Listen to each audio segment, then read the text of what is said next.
الأسواق الآن فيها الحرام، بل إنها تعج بالحرام. والتجارة اليوم معظمها التجارة اليوم فيها الحرام. لا يخافون الله. وزيد هات برك يتقبض عليك ويديلك أموالك وانت تشوف. وكمثال بسيط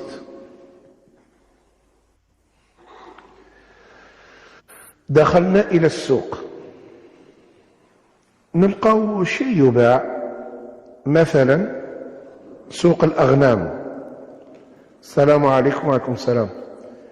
هذا القطيع فهرة، كم ثمنه؟ يقول لك ساوموني وراهم عاطيني 5 ملايين. تقول له انت تبين له باللي راك شاري. هو هذاك يجي صاحب الغنم، ماشي صاحبك انت، صاحب الغنم، يقول له هذا فهرة، يقول له هذا القطيع راه في 5 ملايين بالجملة، يعني للراس، اتفاقا بينه وبين صاحبه. يقول له بيع لي القطيع ب5 ملايين و500، لكن هو ما يشتريش. ايش يسموا هذا في الشرع؟ ها؟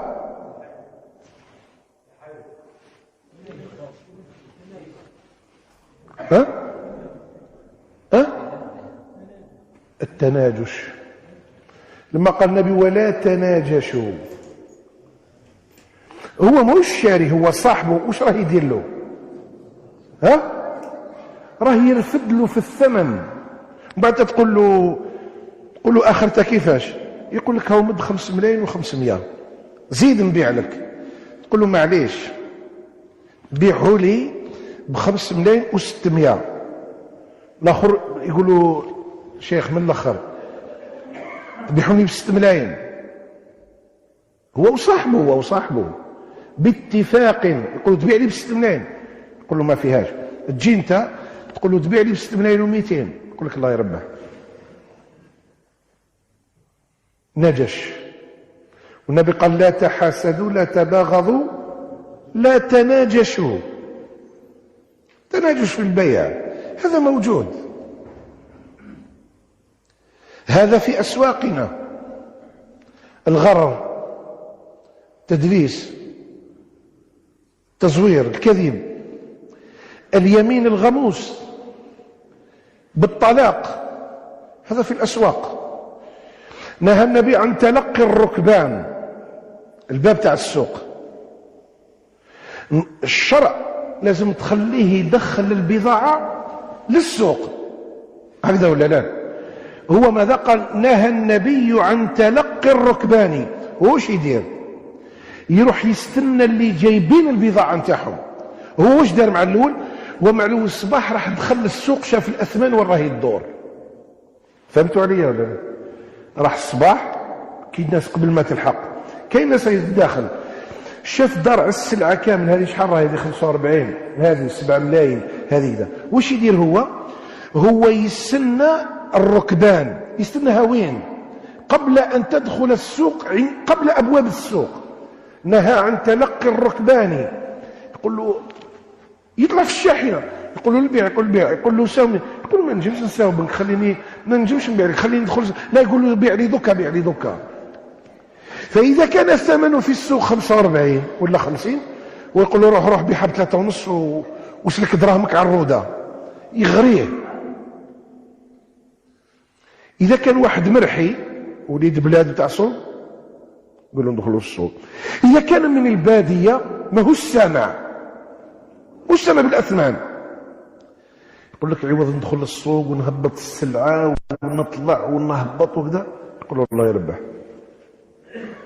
شراها ب3.5 ويدخل السوق باش يبيعها ب7. فنهى رسول الله عن تلقي الركبان.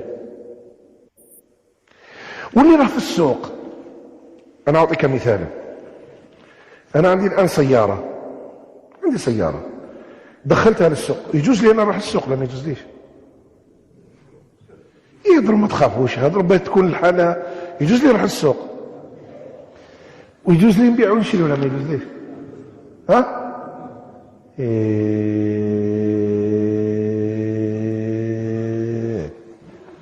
هذا راه ديوان كنا نهضر فيه درك، نجيب بكم الصبح. هل يجوز للإمام أن يشتري سيارة ولا لا يجوز؟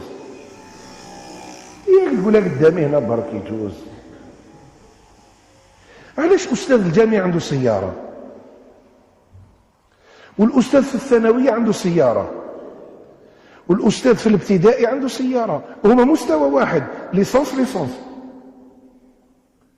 الإمام المغبون يقولوا على بالك البارح واش لقيت؟ وين؟ في الجلابي لقيت شيخ فلان، واش يبيع؟ يبيع في واحد القاضي. يا ودي راسك حبس كاع، لا يحق له، حرام عليه. الآن واحد يبيع في سيارة، جا خويا هذا اشتراها مني، نقول له السيارة هذه ب400 مليون، قال لي خلاص بايعنا تختلف. الآن هو يحق له أن يبيعها في هذا المكان؟ لا، لازم تخرج السيارة من السوق، لازم تخرج السيارة من السوق. وزيد اللي يبيع حاجة ما يشفي يدو يجوز له. قال النبي لا تبع ما ليس عندك، ما عندكش واش راك تبيع؟ بيع في الكوارط انت. واللي يشري الثمار قبل بدو صلاحها مازال ما كاين والو، يقول له هذا نعطيك فيه كذا. فإذا جاءت الجائحة، جاءت الجائحة هي الإعصار ولا الطوفان ولا المطر الغزير، وراحت الدنيا وراحت البحيرة وراح الجنان، قال النبي فبأي حق يأخذ أحدكم مال أخيه؟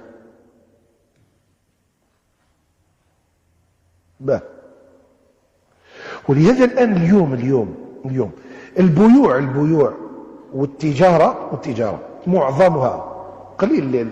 احنا ما نعموش الناس، خاطر الناس الدنيا فيها المليح وفيها الحاير، وفي كل مجال كاين المليح وكاين الحاير. فلا نعمم الحكم على جميع الناس، نقولوا كل التجار في جهنم وكل التجار فجار وكل كذا وكذا.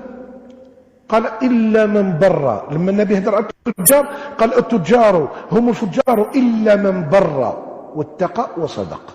هم فجار لكن إلا من بر واتقى وكان صادقا في بيعه.